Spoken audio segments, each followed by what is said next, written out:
All right, ladies and gents, let's do a practice round for our radial symmetry mandala. We are going for a 12 segmented circle. So just grab a piece of copy paper, a pencil, and a plate or a lid or a compass.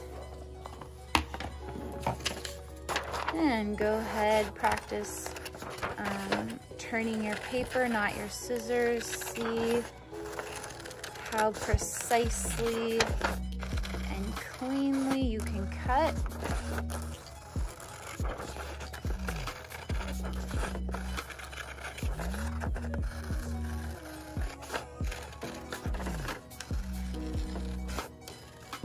All right, now use your best math brains. Make Mrs.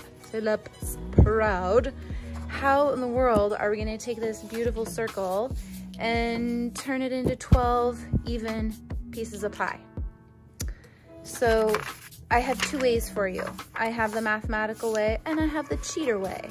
Some of you do not have protractors at home, so go ahead and fold in half, meeting both top edges. It's very important that you are precise in your folding.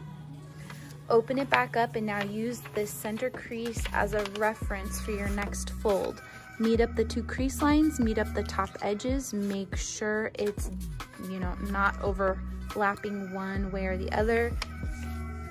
Fold by holding down one hand and then drawing upside down T. Now you have 4 quadrants. So the math way would be to use your protractor, line up your center mark with your center fold and divide each quadrant. So each 90-degree quadrant needs to be divided into 3 equal parts. So 90 divided by 3, of course, is 3. So at 30, 60, 90, you could make marks. Some of you do not have a protractor at home, so let me show you the cheater way. So you're gonna fold it back in half and fold it in half again so that you just have a quadrant here. This is going to be a lot harder on your real deal paper because your real deal paper is quite a bit thicker. It's 90-pound paper, so it's not going to act the same when you try and fold it in a quadrant and then fold it again. So I just want you to practice this before we actually get there. Okay, so think you want 3 equal rays. You're going to have to eyeball this. Estimating things is a really good skill to have in art. Okay, so I am going to make 2 equal looking segments here out of this quadrant. Do you see the 2 cones? Okay, good.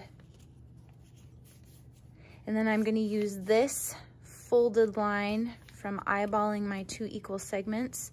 I'm going to use that folded line as a reference to bring these over too. And now I can manhandle this paper because it's just copy paper, but that was kind of a workout. So do you see how I have a nice fan of 3 equal segments? When I open this beautiful piece up, there are 6 and 12. So that's the cheater way, and I did pretty well. Not too bad at all. Again, when you have your real deal, if you don't have a protractor, you're going to have to be incredibly precise with your folds. And don't worry if you end up with a hole in the center. When you eyeball this business, it's gonna take some elbow grease. Okay, so if you have a protractor at home, go ahead and do the angle route. All right, let's continue with our practice. So for this radial symmetry, it's going to be a lot like the name tile process that you did a couple of years ago. So I'm going to find a fold, and fold it in half again, and then I'm going to fold it all the way down to 1 segment. You've got your single segment. Now draw a design using lines and shapes that you think will be interesting across radial symmetry.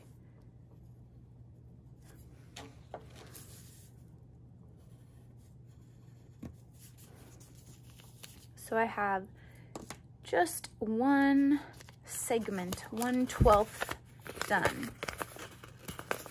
This image will get flipped and traced onto each segment.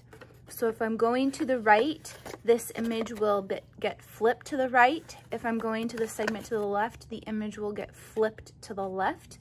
This is a lot like the name tile project you did a couple of years ago. So I'm going to use a light table instead of the window because the sun is down.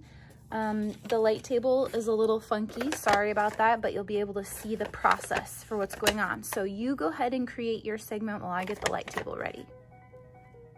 All right, the process for tracing is a little different than the name tiles. The original image will be against the window. So I'm gonna fold that image so that it's touching the window. And the line on which it's folded, the segment next to it is the one that is going to get the tracing, the flipped image. Okay, great. Now I have 2 segments with the image. So again, we're going to fold along one of the lines so that the original image is touching the window. And now when you go up to the window, you will be able to see 2 segments. You can go ahead and trace both segments. They are correct.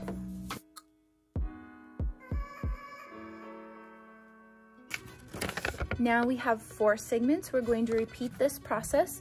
We are going to make sure that the original image is touching the window and that we folded along one of those images. And now we will have 4 segments that we can trace.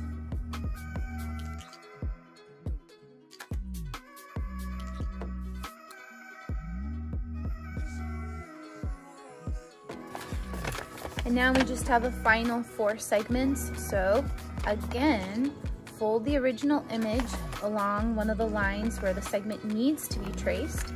Make sure that the original image is touching your window and go ahead and finish your circle.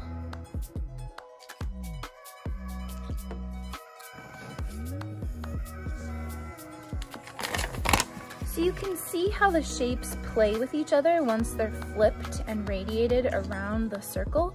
So this exercise is meant for you to be able to understand the process of transferring the image around each segment in the circle, and also to give you an idea of how different lines and shapes act. For instance, this center shape is really important. Look how it created one shape from those 2 curved lines. Oops.